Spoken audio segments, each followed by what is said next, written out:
Hello, beautiful souls. Welcome back to the Angels and Awakening podcast. I'm your host and author, Julie Jancius. Friends, I wanted to let you know that today's episode is very unique and special in a couple of ways, as you're going to hear. It's almost an episode where I would say it's an angel story within itself. Friends, many of you follow me over on Instagram at Angel Podcast, so you might have heard this already. But the 24 hours leading up to my grandma's passing, a grandmother who was very much like a second mom to me, I got sign after sign after sign after sign from her. And I continued to get many signs after her passing too, and still do. But what you're going to hear is me in an interview. And once I finished this interview, about 5 minutes later, I got the call that my grandma was no longer here on earth with us. This is the only podcast interview that I've ever done. And if you're watching over on YouTube, I think you can see it, where the lights are flickering basically the entire time. And one of the only podcast episodes that I've done where the interview has brought me around to talk about my grandmother. And I know that she was with us as I was recording this that day. I know that she has been leading me in a charge to break cycles of ancestral trauma within my blood, my bloodline. And I just feel like this episode is incredibly special because of that. And because I knew she was with us the entire time and how she just led the conversation. So I hope that you just understand that I didn't know that she had passed as I was recording this interview, but found out about 5 minutes after. And so I hope you can see the angel story in all of it as well. Friends, I love you. I hope you enjoy this episode, and I dedicate it to my grandma and just all the continued work I'm doing this year on her behalf. Love you, friends. Here's the episode. Hello, beautiful souls. Welcome back to the Angels and Awakening podcast. Friends, I am so excited for you to hear today's discussion with the kitchen healer. If you're watching on YouTube, you can see her beautiful book. You know how much I love color, and it is pink and red with her beautiful picture. Today we have Jules Blaine Davis, and Jules, everything that you do, just the color vibrations that come through, the vibrations through your photos, the vibrations through your words, you are so in alignment every second of every day. And it comes through just everywhere you are online too. That's amazing. Yeah. Thanks for seeing that. Yeah, you have this cookbook and it goes through, and you're really a healer, and you use food as medicine to heal, but you also work with the other side to come through and help heal. And so we jumped on, we were having a bit of a pre-conversation. I was like, wait, let's get this let's just make this part of the podcast episode. And there's just so much that I want to dive in with you today, but I wanted to start here. We all have different things going on with our physical bodies because they are this filter of our energy in our everyday lives, and they're filtering emotions and feelings and experiences. So I want people to listen to this through the lens of looking at your body, what your body is experiencing right now, through a different lens.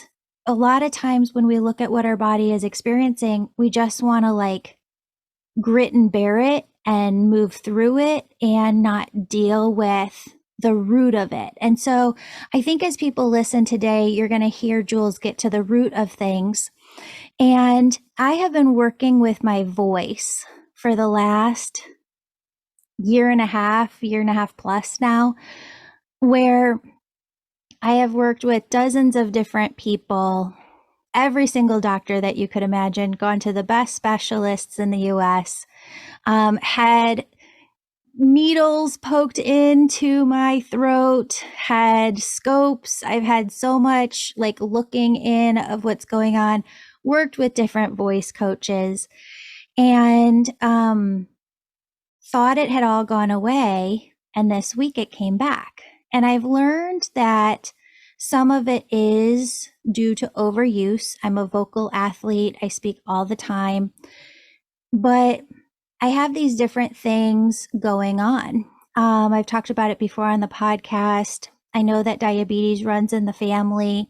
I know my angels say all the time that if I'm not careful with my food, that's coming my way. Dry mouth and dry throat is a pre-symptom of pre-diabetes from what I've read, not an expert in that.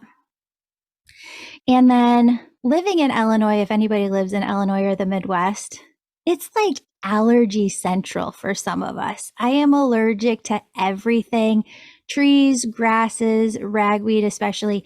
So I'm on allergy medications pretty much year round, which just dry you out even more. And I want to do some work with you today, if it's okay, on getting to the root of the voice, because you say too, it can go back to the past and the voice that we haven't had as a kid. I would say this is the most unique beginning of an interview I've had about my book ever. I'm proud of that. I am too. Here's the greatest news. The greatest news is getting current with what is happening is an enormous part of what it looks like to nourish our deepest lives. Now, what I want to just say with your beginning before we move any further is this book is not a cookbook. Yeah. So I didn't write a cookbook. I'm not a chef. My work is about exactly what we're going to move into today and what you came with. That is how I work with everyone that I work with, how I work with myself. Like something's here, life is getting lifey. What's the invitation for me? Yeah. If I really have a faith, if I really have trust, if I got my angels and my team, how can they communicate with me? Well, they can communicate with me in so many different ways. And one of the ways, and the biggest ways, is through the body. I mean, our bodies are, so phenomenal. They're so phenomenal. And they also are storage units for old, old, old stories. Yeah. And how they were carried and what we saw, how the body on our mom or our dad or our grandma, they all showed us how to carry and be inside a body. Mm-hmm. They modeled that for us. They didn't need to say anything. We just saw it. And then we gathered what it looked like to survive and belong. And we moved forward and we got shaped, and then we became people. And now we're sitting here. And your field and how you found me, and on my field and team, it sounds true, and how they found you. And here we are. And this is spirit. Spirit does this, right? Angel, God, whatever you want to call it, bigger energy than us. And this dry throat thing is a story that is right here, front and center for you. You get to put it on the back burner on low, then you bring it up and it's boiling, and you're just like, what the heck am I cooking? Mm-hmm. What needs to be cooked? What is this calling me closer to? What do I need to know? Mm-hmm. Does this all make sense and resonate? 100%. It's taken me on the last year and a half on this huge dive into the physical body and understanding my energy even more so with it. And I should tell you too, it's not just dryness. it gets to the point, because I talk so much, where the dryness turns into a really bad sore throat and then this chest pain that feels like you're having a heart attack. It's severe, it's very painful, it's heavy. Yeah. And so thanks for sharing all of it, because it's vulnerable to put out in the world and even through a microphone what's really happening. Mm-hmm. And that, I would say, is the first step to waking up, which is the first section of the book. So my book doesn't go into like these kinds of things in depth, right? I'm not a doctor. I have to say, even though I play one on TV, just kidding, I do not play one on TV. And I'm not a doctor because actually the system is broken. That's why they can't figure it out, because it's wider. It's not that they are not amazing and incredible, and we love, if we have a good doctor, oh my God, God love you. I mean, that's incredible. And the system of Western mind and Western medicine is broken because what we're being called to is such deeper, wider realms, more so than in any other lineage and any other time of our lineage's lives, right? So everyone is adapted and they've evolved and they've devolved, and the earth is in extreme harm. And the earth's body is our body. We're all sharing. She's our bigger body. She's the earth. She's the air we breathe. She's the body we move inside of. And so we can't not invite that in when we're having the conversation about our own bodies. I mean, it's just like, right? Like if a baby is suffering, we're looking at the mom. Yeah. If the baby in utero, sorry to get more, but we're also looking at the mom. We're looking at what's happening in the home. If the baby is a toddler or right outside the body, but if I'm talking about in utero, Yeah. we're all in utero with Very the true. earth. So there's nothing to believe here. Like, this is not like, hey, do you believe this? I mean, this is what's happening. There's air, there's fires where there never was. There's rainstorms that are taking down lives and homes. I didn't see that as a kid. That was not happening, especially here. Mm-hmm. She's speaking to us. Her throat is dry. Mm-hmm. Her chest is heavy. Mm-hmm. So she's calling you and all those that we all have different things. I have my things that are imbalanced and are inviting me forward and have invited me forward, journeys with mortality, very, very deep moments. And so we're not meant to live this way. So of course you are going and seeking. You're like, this is not normal. So I'm going to go try to fix this. So Western mind is a fixing mind, right? And that's not working because there's so much that's not being able to be fixed. What we are trying to fix, we kill other things with. So then that medicine is harmful even on the earth. It's harmful in our bodies. These are deeper inquiries that I'm bringing forward that I really haven't spoken about that much, unless you're working with me more in a custom way. But because you brought it to the surface, it's like, this is the topic. It's not even, this is a very deep topic. This is the conversation. What does it look like to nourish your deepest life? What does it look like to even be a kitchen healer? It's to cross the threshold into our deeper lives. Mm-hmm. And usually those things come with illness, right? It's the gift of desperation. It's the gift of pain that brings us to something beyond, brings us to things that we never thought were possible. It usually starts with, oh my God, what is this? This is so annoying.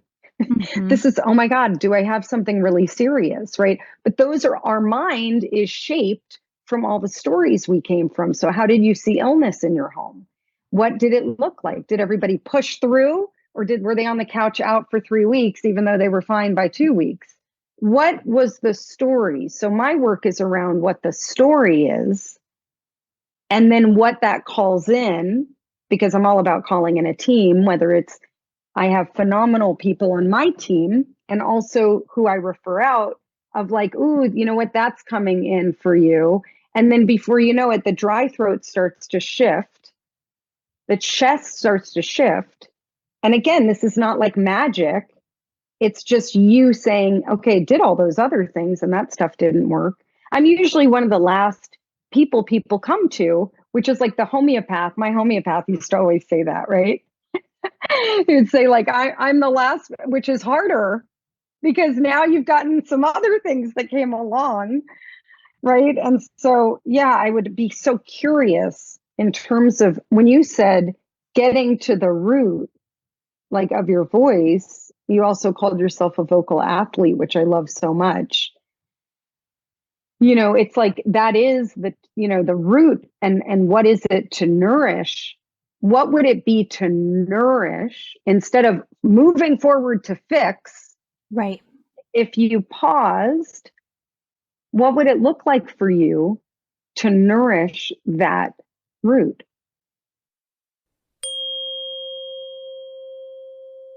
Friends, what if there was nothing stopping you from becoming abundant to the max in all things?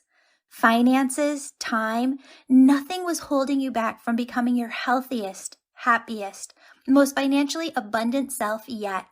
Friends, thanks to our annual and monthly Angel members, we've been able to grant over $100,000 in partial scholarships so that souls who want access to life-changing teachings in the Angel membership have that opportunity.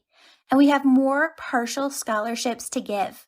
Don't let your egoic mind tell you that you're not worthy, because the angels and I are here telling you, you are worthy.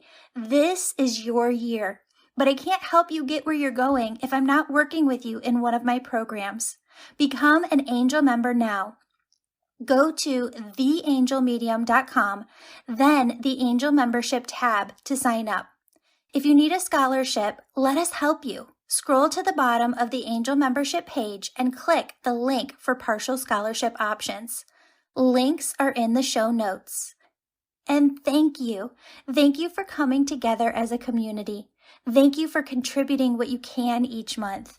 And thank you for helping us reach hundreds of deserving souls with life-changing teachings in the Angel membership this year.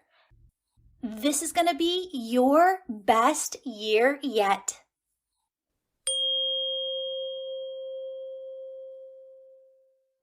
And that, I think, is the question for me too, because when I was little, I think illness was very much hidden from us, my sister and I.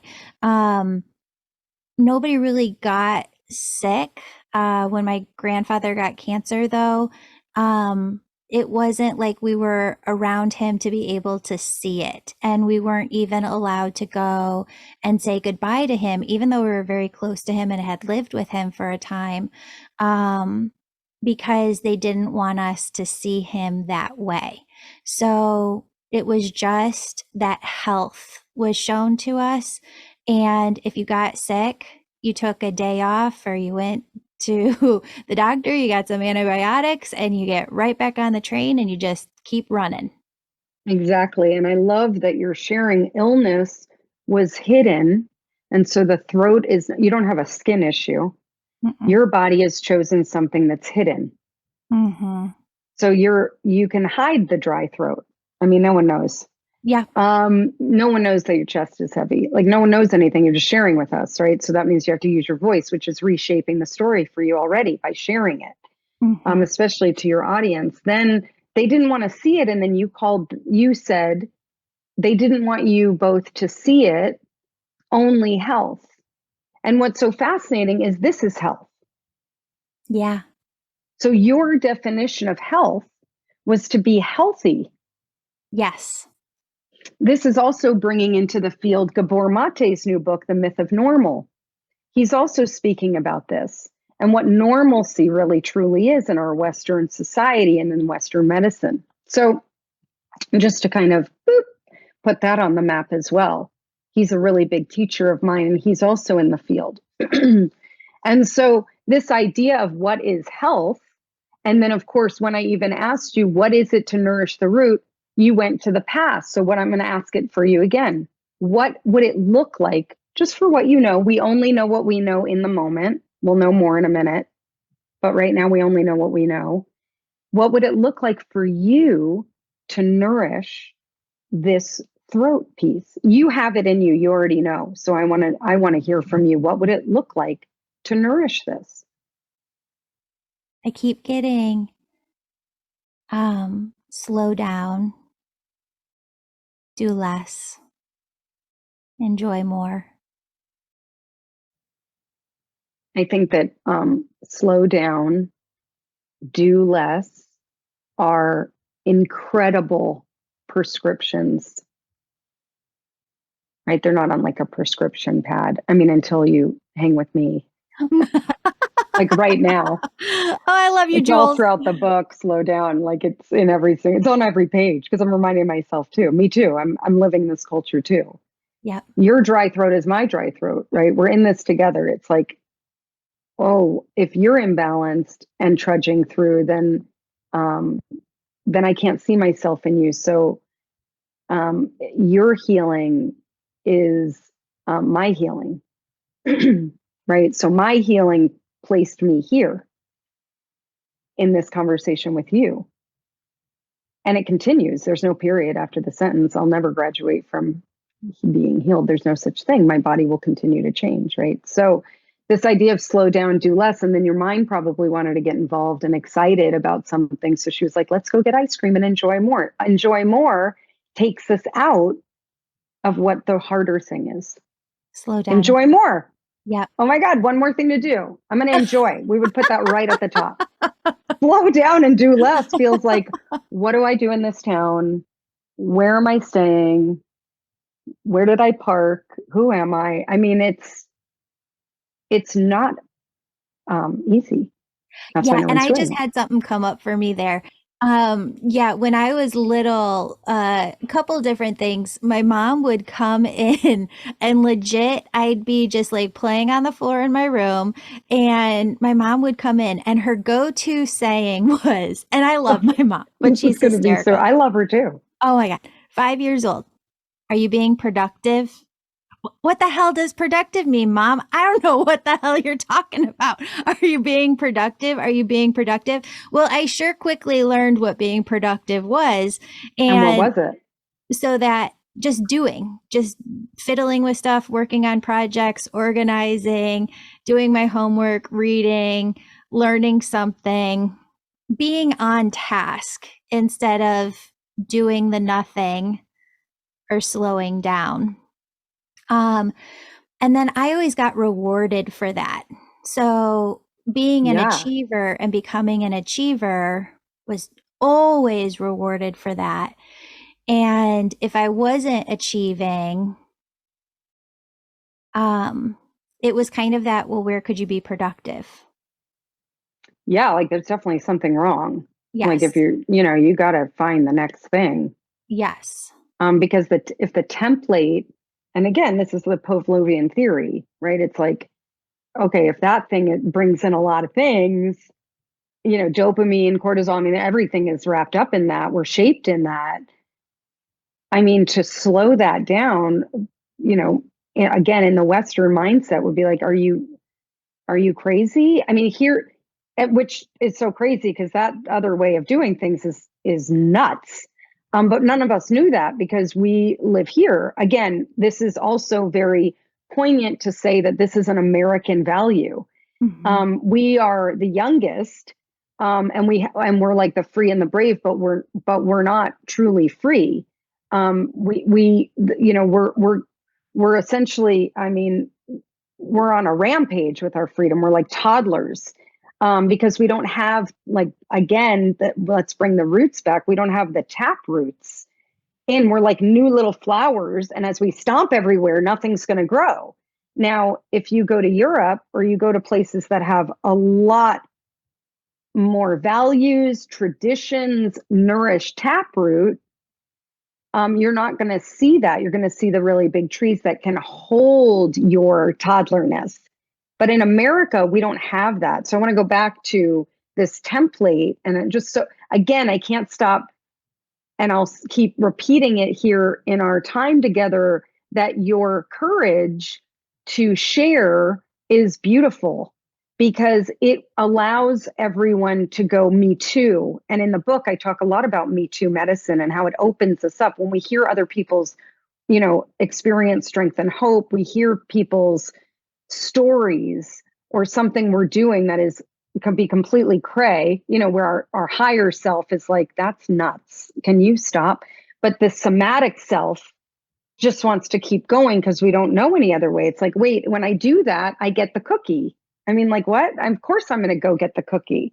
Why would I not get the cookie? And so this idea of, are you being productive, was her story. Mm-hmm. And so she put it on you. And what was it to be productive? If we look at productive, we're looking at product, we're looking at, for something, for something. And so whatever her story is and whatever her mom did, I would say that it could be a few things, right? I know you probably know this, but for our audience here, it's like there's a few options. One is there was no parent, or the parent died young and you had to get up and grow up at a super early age and do it all, or mental illness or depression or something else was in the field and then you had to become the parent, or you came from, like you did, your mom being somebody that was telling you to be productive, and then you became that, and then your kids will go no and be the opposite of that, which is equal, the opposite of productive, really like hyper vigilant productive is not wanting to do anything, like happy to be homeless. They're equal. And so the middle of these stories, whatever the story is, the middle of it is where we get to know who we are. That's where the slowdown lives. That's where this work lives, the conversation with what I'm sharing to the world, my tikkun olam, my mending of the world, is this middle way. What is the middle way for you? What does it look like to truly nourish your voice? What does it look like? What does it look like for a vocal athlete to nourish your vocal athleticism? You hit the nail on the head in a couple different spots there. And the point that I was trying to make before, a while back, when you said something, I was like, oh, that brought something up for me. I don't know who I am without the productivity. It's completely 110% my self identity. And then when you were talking about like go back, my grandmother's mom's mom, so great grandma, passed away when she was only 12, 11 or 12 years old. And she was the oldest female. So she had to take over doing all of the laundry for the older boys, her dad, her younger sister. She was mom. She didn't know how to nurture. She didn't have time to nurture. She just had time to do. And she had to do so much. She's the grandma. And this is your mom. This is my mom's mom. Oh, your mom's mom. So your mom's mom became a parent at 12. Yep. Okay. Yep. And then got pregnant early, and did not want to. And I'm not sure, I know she loves my mom, but I'm not sure that she ever really wanted to be mom. A mom. Yeah. Or continue that cycle of work. But that was like back in the 50s. She didn't have a choice. Right. And so again, they're like the lack of voice in there. And then since she didn't get nourished herself, didn't maybe know how to nourish, and that has definitely transferred. Although my mom was really, really great in looking at me almost like a peer my whole life and really being excited about what I had to say. And we would explore different spiritual ideas with one another. So emotionally there on the spiritual level, very supportive, but in the everyday, just pick up yourself by your bootstraps, get to work, go be doing something. Right. And so we get to really like take a pause here. Yeah. Let's do it. Okay. Are you open to it? Love it. Because it's so deep. And it's such a heavy chest. I mean, I can feel it. It's such a heavy chest to have to, I mean, death does that. I mean, there's no other, you're the only one here. You're 12, you're capable. Let's do this. Right? No one knew other options. Oh, she's not old enough to be that, so let's bring in support, or my job is going to change and we're going to move here and travel the world for the year. I mean, like, whatever. Like, no one knew anything but what they knew. Mm-hmm. They didn't do it maliciously. Right. Oh, They 100%. didn't mean to not know. So we get to really, we can just kind of close our eyes here, and anyone listening too, just feeling where you're sitting. Like, there's nothing to do here. Like, right now, there's nothing to do. Like, this is what we're doing. We're sitting here together. Mm-hmm. And you can close your eyes or keep them open, whatever feels good, and just to start to feel the seat you're sitting in. Just like feel it holding you.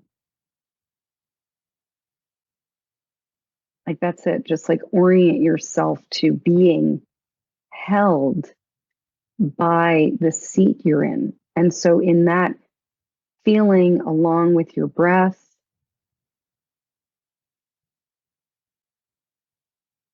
the most intimate thing we could do is breathe. We're breathing in life. We're saying, yes, life. Yes, life. And then we're saying out with that breath, and in with life, and out with life. We're doing this cycle.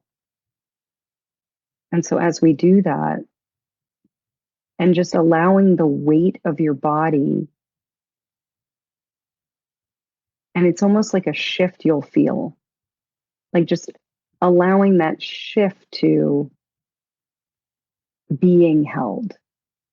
So you're going from holding to being held, to letting the chair hold you, because it already is. But a lot of us we're doing the chair's work.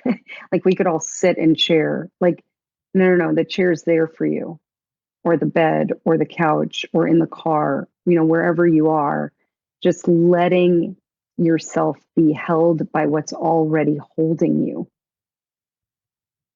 It feels so supportive. I just totally like relaxed into it, into the chair. Exactly, me too. And it's like, we'll forget in 10 seconds, and then we'll be holding again, because those are the stories we carry right in our bodies. So it's like this breath and slowing itself way down. And then through the book, there's all these opportunities to do this too. So just right here, again, it doesn't have to be a moment. Like, it doesn't have to be carved out. It doesn't have to be like, oh, trying to get to that meditation earlier. Like, good luck. I'm talking about right here, while you're driving, doing the dishes, just feeling your feet, letting the floor hold you, letting the earth hold you. And just like your shoulders go, they come down from the sky. And this is for you. Like, this can happen at any moment in the day, waiting at the doctor's office, in the line at Trader Joe. Literally any time that I'm given a moment, I come back to this. Like, I'm not waiting for somebody to come in and tell me it's time to go in. I'm like, oh, okay, I'm going to just breathe here. And I'm going to let go and just feel my body.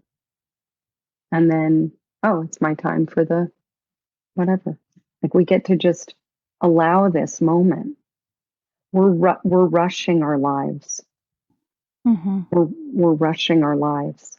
And so this idea that you bring up, which is, I would say 95% of the women I work with, their disease is capability. So when you say, I don't know any other way, I don't even know who I am without being able to do, well, that's capability. You're letting us know how capable you are. You're capable. You're the one to call. You got this. What if you started to know that deep inside yourself, without needing everybody else outside of you to know that. Ooh, deep. Feels It's a good. really, really different way of living. And I'm Mhm. not talking about just today. I mean, I love just today because that's all we have and know. But I mean, what if you wake up in the morning and you start to shape your life around this invitation of your throat? Not from a fixing out of you standpoint, this is wrong and terrible, but a what do you need me to know? Mhm. What, hi body, I'm here now. What do you need me to know? The two things you said were slow down and do less. Well, those are titles of books that are like 1,000 pages Yeah. with empty pages. So slow down looks great in the cover. What the hell does that mean? Inside my life, what does it really look like to slow down? And it's not 2 weeks in Bali. I love that idea, but it's not. She's coming with you and she's coming back and then she's going to get full into it. Right. What does it look like in the day to day to slow it down, to slow down this? Have you stopped doing this podcast for 3 months? Have you Mhm. stopped talking for 3 months? Have you taken inflammation out of your diet? Let's go there. Anyway, those are really big things. By the way, those are the chapters of this 1,000 page book. They are not on every page because I'd be running. I'd be putting that book in the fire. Totally. Right. But again, the temperature and the volume have to get so loud for us to change. It's amazing. Your legacy was that 12-year-old girl doing it all. That's what's running you. So it's up to you because she wasn't able to heal that while she was here. It's my grandma's 12-year-old girl who's still Right. running. My I grandma, know. my mom, me. I just want to clarify for everybody. Yes. And so she's running you in 2023. Yeah. So the legacy that we inherit from the stories that weren't healed yet, we inherit them like a beautiful gift. And a lot of things we do inherit that are really beautiful, like glass bowls. I mean, there's things we inherit that we love that we're like, that was grandma's. And then there are things that we inherit, like her agency and her choice wasn't hers. Well, and Those that's are those are really lifelong fascinating. things. They're Yeah. huge, It's huge because I mean that was 1945. right? So Which is this, 10 years, 15 years after the Depression. right? People were still living in that scarcity story. You better get the laundry done and eat that off your plate. Right. Well, and that's where food comes in big for all three of us too, grandma, mom, and I, is food has always been nourishment, but not in the like cook really good nourishing meals, but in the what's the quickest carb that you Okay. can Okay. put in the mouth. Now, how is that nourishing? Tell me a little more. The feeling of feeling so full that my brain turns off, and the action of getting to pause and to break from the productivity and from doing to just sit down and be still and do nothing is when I'm eating. Can you say it again? You're becoming my favorite. Will you say it Oh, again? yay, I love you. Um, So brave. I, You said the carbs, and oh feeling yeah, so full. yes, just feeling so full that my brain turns off. I'm able to just be and enjoy the slowdown of doing nothing but eating. I enjoy eating. And I'm also a binger. I just let my angel members know, and I'm trying to work through this too, but I don't have the purge afterwards, but I will binge out a lot. This is so incredible that you're bringing this. It's really brave. Thank you. I had to It's do a really lot of, brave. work on myself. But you're right. That voice within me has just gotten so loud, and there's so many different components to this. I know that binging is part of my ADHD as well, and not having that dopamine and not having that, your frontal lobes act as this brake where um, you can just have the brakes to say no. And I don't have that. And I was trying to explain this to my husband the other night. He came in, this is a funny side story. Last Wednesday, it was a day before my birthday, and he goes, it's 5:10 p.m. at night. And he goes, you're really hard to buy for. If I could do anything for you, I would just take you on a spontaneous vacation. We just up and go somewhere. And I said, are you serious? And he's like, yeah. I was like, okay, well, then you go get your laptop, I'll get mine. And so we jumped on, and we've never, ever done anything like this. But there were no flights going out the next day. The only flight was like at 8:30, 8:40 that night. So we jumped on a plane. We got my daughter packed in 30 minutes, us packed, called a cab, got to the airport, and just went on a little weekend vacation. But that's not having breaks. Like, Where did that you was a lot go? of anxiety for him. Florida. Where in Um, Florida? we had never been to St. Pete Beach, so we went over there. So great. I know. But that's like not having breaks. Like, that was a lot of anxiety for him. But me, you just tell me something and I just go do it. I don't have the breaks to stop. But it's not having the breaks to stop with like the stuff that you should stop with. Like food. Food is my addiction. I'm so glad we've met. Yay! Me too. Yeah. It's really important. It's an Yes. important conversation. Yeah, the breaks, and again, the breaks are even a story now. And I don't mean they're a story and you don't have ADHD. That's not at all what I mean. I ADHD and all of these major things that are occurring are just truly adaptations of how to live in our culture. They really are. They're just like they're like becoming genes, you know. Um, so when we first started this part of your offering to us about the big carb, the thing that really shows up when I'm hearing you speak, the thing I'm hearing is this almost distorted view of a word that I would know um, as something healthy. So, like health from before, when you were like health and everything you were describing was not health. You did it again with nourishing. Mm-hmm. So this is beautiful because the words are so powerful and they also carry the stories. Like body, you could say body to one person, you say body to another, and it's like a totally different realm. Yep. And so nourishing isn't your brain stopping. That's not what it looks like to nourish your body. You want your brain to be you want your brain to want to be there with you. So when your big carb binger is happening, and you said, these were your words, and tell me if I'm wrong, you feel so full that your brain stops and turns off, and that you're able to finally be and enjoy.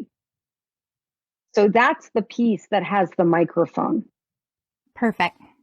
Because if enjoyment is, I got to eat this cake so that I can be calm, we're now in a really very clear, of course, why not? I mean, this would be where the cookie is.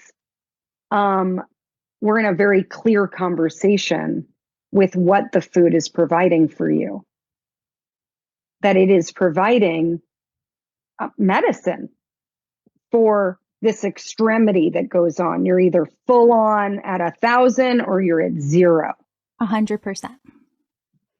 So Here's the greatest news. There is a middle. There are a ton of numbers in between 0 and 1,000. And there are a lot of people that live there in the middle. And there are a lot of people that don't know how to live there. I would say the majority don't know how to live there. And I'm making my way in that middle so I can be like, hey, I'm taking tourists to the middle. Who's coming? I have seats for 10. I'll take one seat. Totally. So we're on that journey right here in this conversation. We're making our way to the middle. And because 0 and 1,000 aren't sustainable, they're unmanageable. And when you start to see it and really feel it, which usually it takes a body thing or an invitation, or your kid's addicted to something and you find yourself finally meeting yourself, or there's going to be something that comes into your field and says, this is not manageable. I can't do this any longer. It's not serving. Yeah. So when you get to that place for yourself, then you start to literally, it's like you put on a new pair of glasses and it's just like, oh, okay, right. So if I'm running on fumes, then I'm giving the legacy to my daughter to run on fumes. This is what means we belong and are surviving. We'll survive, we'll belong, we'll be the, what's the term? Survival of the fittest. We're going to, and all the things that came with the depression and all the things, right? Like our kids will now be shaped from the pandemic. And there were a lot of children in that time that were in very crucial social times of their lives that cannot come back, like middle school or whatever the pieces were that everyone was affected. But if you were maybe a newborn or, it's a little different, and I'm sure it'll be affected somatically, but all to say, you are carrying all the things. So when you start to see, oh, I can't do this dry throat thing anymore. We'll go back to the actual symptom who is the teacher here.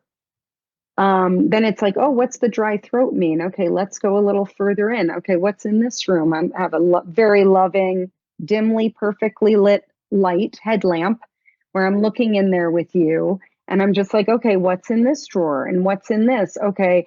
And so when you start to see your stories and the stories of your mom and the stories of your grandmom and her mom and all the women before you, you start to see where in this lifetime, what you can manage to change.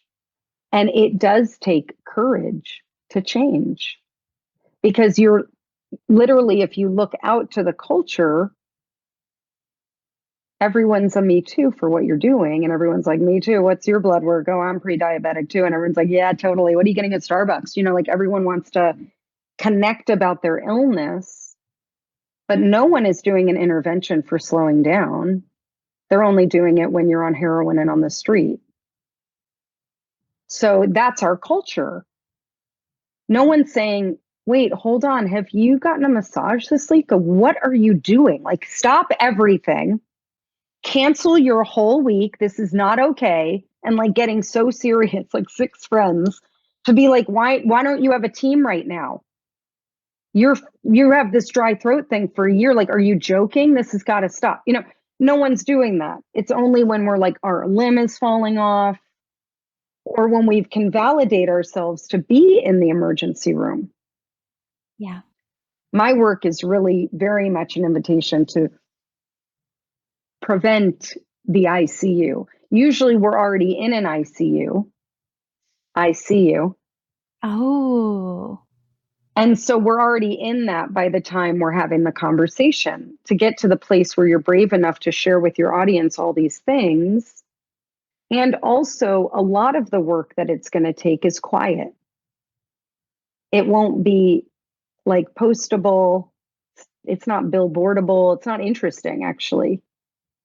That like I scraped myself from the office and I got my shoes on and I took that 30-minute walk. Oh my God. Stop it right now. I did that 7 days in a row. Anybody? No one.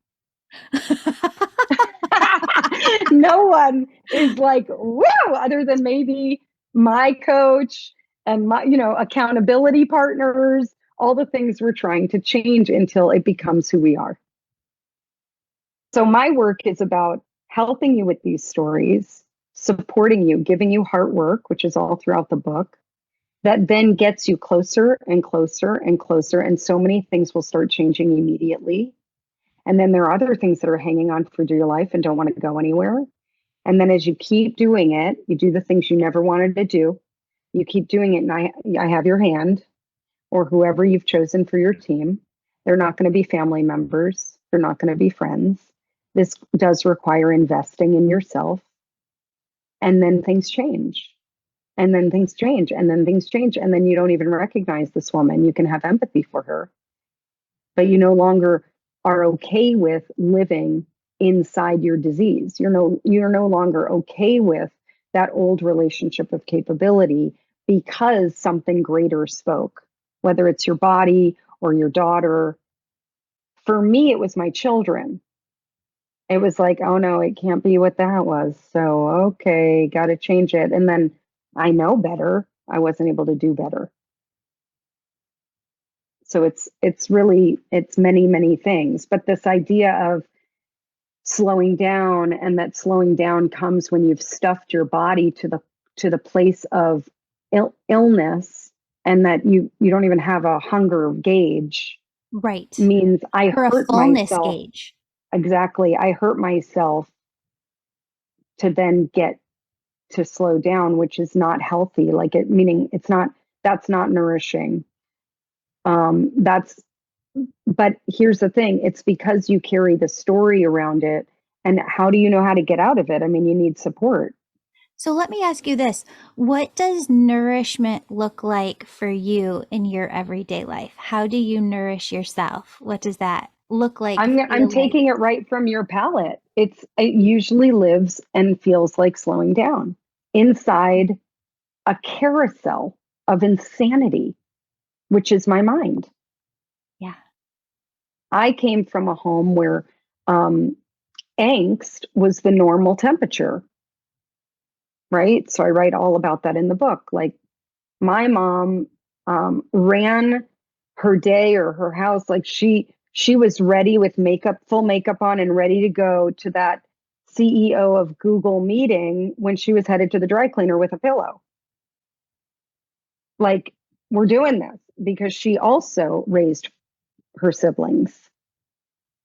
My grandma was a night nurse. So my mom was the oldest of four, and she woke up and did the things. And at night. So, and single parent, her mom was a single parent. So that, even in marrying, in that time, it was called marrying well. I love that. I'm like, how do we do that? Now I don't, that terminology doesn't align with the new downloadable apps. Sure. But marrying, beyond her, that was a goal. I think that was an intention, not having a dad and, or a present dad, and kind of just, being on that nurse income. So, my mom was a nurse, in the emergency room a lot of the time. So that energy, my home felt like an ER. My dad was a brain surgeon. So there was, so like a regular Tuesday, like what the hell is that? Like, I'm so good in an emergency. Just like, it's the exact same thing you shared. So in an emergency, my old self, which is a forever healing, but she's much less than she was, feels calm because at least it's happening, and I'm not a crazy person thinking it's happening. It's finally happening. It's the same thing as being full and slowing and like getting so full. So it's like, I need an emergency to calm down. No, we don't want to create that. We don't want to create that in our lives. So how do I just nourish in the day? Like you asked me the original question, which of course has that whole field piece, that whole background, because it's a me too for me too in a totally different realm. It is noticing, like we just did with the centering. It's so quiet. No one would even notice it's happening. It's like, oh, right now I'm feeling the chair. Now I'm feeling my legs. Okay, okay, my heart, I'm letting it. Okay, how important is it? Is a really great question I ask myself, comes from recovery. How important is it? Like, does this all need to get done today? Because when I look at my list, it's like, okay, it's for staff of 10. That's violent. It's a violent act. I don't do that anymore. I'll write it all down, but I'm not expecting myself to do it within today. That's completely crazy because I don't care anymore. I don't care. Like, I am whole. Mm-hmm. Regardless of that list. But I had to go through journeys where, I didn't know if I was going to be here anymore. It took a lot to get my attention. I had to give my breath to the earth. My body had to change fully. Like, this isn't just a great idea and I read it somewhere in a magazine and I thought I'd embody it. It took a lot because it's a lineage long thing. So does it still happen? For sure. Oh my God. Are you kidding? Like the cookie? And then within a few minutes, feeling my feet. Okay, I'm going to make a tea. Okay, wait, I'm going to that place. Let me call the place for the tea and they can bring it out to me.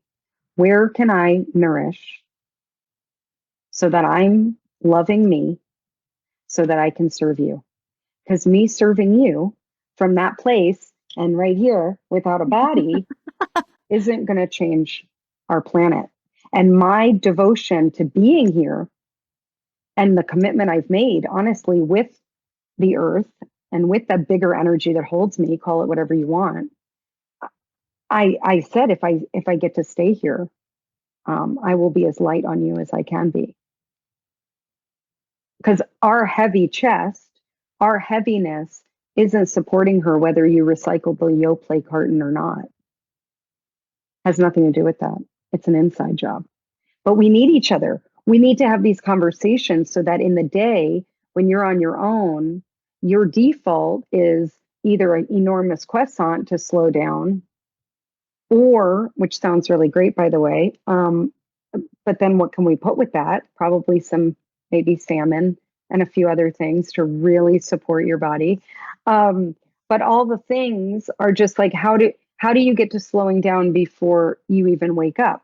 Mm-hmm. And like, what does it look like to slow down? I think in our culture, when we say slow down, it looks like, put on a muumuu and Birkenstocks and just get to Hawaii and do nothing and eat a Mai Tai, drink a Mai Tai. It's like, no. Again, we have to redefine all these words that we've been given, all the stories we've been given, and what it means to be living. Mm-hmm. Like, how do you really want to be living your life? Do you want to live with a dry throat and a heavy chest? No, not at all. Is it worth doing this podcast or taking a break? What's it worth? What's your point? What's your value, meaning to the world? Yeah. Like, Yeah. whatever your thing is, you have to be it. Right. Because it doesn't serve to be like it, topical, which is our culture, and then everybody's being topical and dying inside. I think there's different layers to spiritual awakening. So it's a process of unfolding, like they say with the onion, and you're peeling back the different layers. And I was able to come into this profound awakening through my dad coming through before I even knew he was gone. And then working with different spiritual teachers, learning that I could connect with the other side. So my first step in spiritual awakening and coming into my spiritual awakening was really, if you think of the layers of energy, you have energy within your auric field, you have energy within your chakras, you have energy within the physical body. My energy would always be in my auric field, tuned into the other side and not feeling into the physical body. So when I started to go through this a year and a half ago, it was the journey and the gift of learning how to come into my physical body. And it feels like an entire second spiritual awakening to come into the ecosystem, the vibration, the experience, the intuition of the entire physical body. And almost like the yin yang symbol, then bridge together the energies of the ether, the other side, the divine, with the groundedness, the earth, and bring it all together. Where I think in spirituality and in wellness culture, sometimes we're like, well, you're not this unless you've gone through this. I think there's stages to it, right? Like there's stages to opening, there's stages to it. And that's where I'm at. I agree with everything you're saying. Oh, Other yeah. than the earth being this separate thing, the earth is all of that. Yes, the earth is one with Again, all. we want to compartmentalize everything from our old story, and yet, like, the earth is everything. Yeah, no. I've just heard a lot of people say that unless you come into the physical body that you haven't awakened. And I don't think that that's true. Yeah, I I don't think that think you that's can true either. awaken on many different levels. And Yeah, that I mean, it's goes just we very live deep. here. Yes, Yeah, totally. Like, if you yes, want to, I mean, it's really obviously it's your choice, yeah, yeah. and it's also like, what do you want to leave here? I mean, when we come into being, I mean, I don't know too much about that. You know, that the auric and the things you're sharing. Meaning, I know about them. I've been in sessions, but it's not um, a world that I would say like um, I'm a yes for all of it.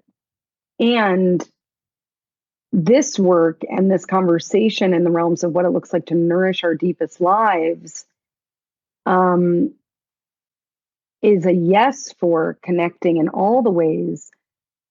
I would invite in the inquiry around, can you connect to that outside realm that is inside of you if you're not connected to that inside of you, Hmm. to see it and feel it on the outside? And that's what I'm saying. I think you can. I think that you can connect to it on the outside, but you're detached from the physical body. Right. And you can And how still, does that serve you or your family in this? Like, that's a great detachment. yeah, Or I don't know what, if you're writing a book about it or you're in a scientific experiment, but like, if you're suffering inside your body in this lifetime, which has been this conversation, you're suffering. right. Of course you would want to detach and go out to the, of course, who doesn't want to float out there? Yes, please. Can I please get a seat on that journey? Right. Well, and I think that that's where a lot of empaths are. I think that that's where a lot of people that you're probably working with are. They're able to feel into the auric field, but they're not able to embody their spirituality. I think we're saying the We're same so thing many things. in two different ways. Yeah. Yeah, we are so much, but we don't know that. We think we're tiny and we're trying to stay safe and be, so yeah, I mean, obviously I wouldn't be on that panel. That's not the conversation I'm in. I'm loving those books. I'm totally watching all those movies. I'm a fun, like, yes. And because I'm a yes for energy, everything's energy.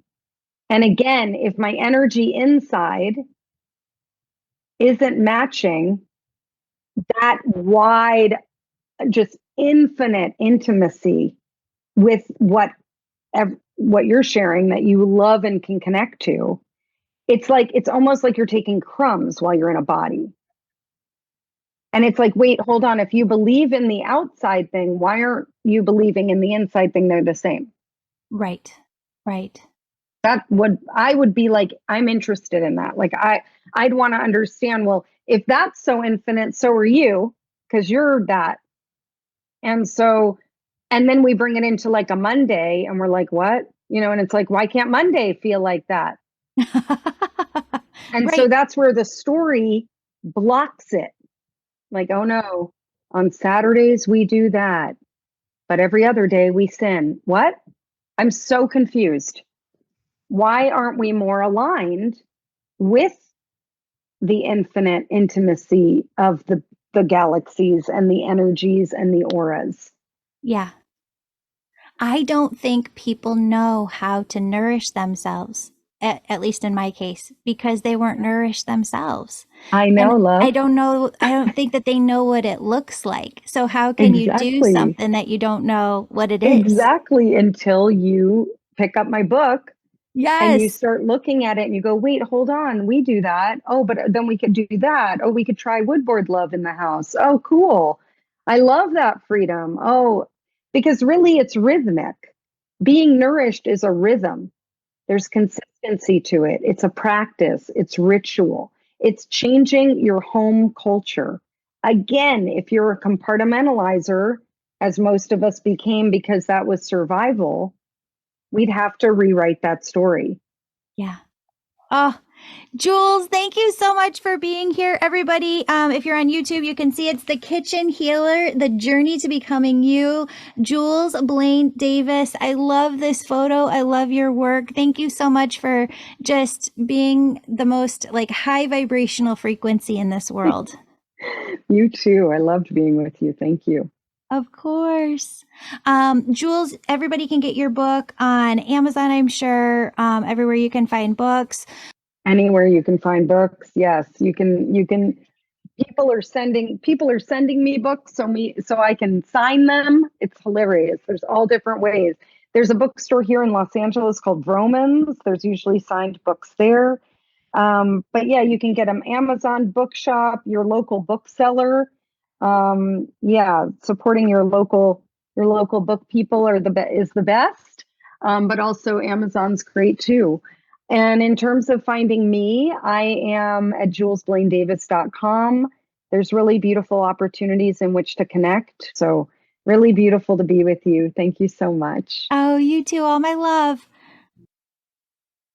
Beautiful soul, thank you so much for joining me today. My name's Julie. You know I'm all about connecting you with messages from your angels and loved ones on the other side. If you've been listening today and you're super excited and just have to know which angels are around you right now, who's connecting with you, and what messages they have for you, go to theangelmedium.com. Register for a session. You can do a reading with me or a member of my team, and we can help you in making sure that your angels are doing the very best they can to support you and guide you to your best life. If this sounds like you, virtual sessions, they're only offered on my website. Sign up today. And if you're the person who's really excited, you can sign up for my Angel Reiki School to become a certified angel messenger.